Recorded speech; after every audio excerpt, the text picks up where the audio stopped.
Sebanyak 500 paket sembako murah seharga Rp150.000 ramai dibeli oleh warga Kota Makassar.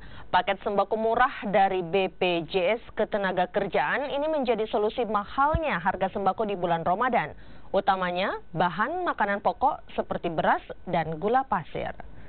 Pasar murah BPJS Ketenagakerjaan kali ini digelar di kantor BPJS Ketenagakerjaan Cabang Makassar di Jalan Urip Sumoharjo, Makassar.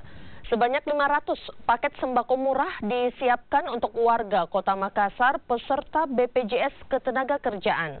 Paket sembako murah berisi 5 kg beras, 4 liter minyak goreng, 2 kg gula pasir, dan 1 kaleng susu ini dijual dengan harga Rp75.000 per paket. Untuk di bulan Ramadan ini kan BPJS TK hadir di Makassar memberikan semacam sesuatu kepada masyarakat dalam menghadapi bulan Ramadan, ya.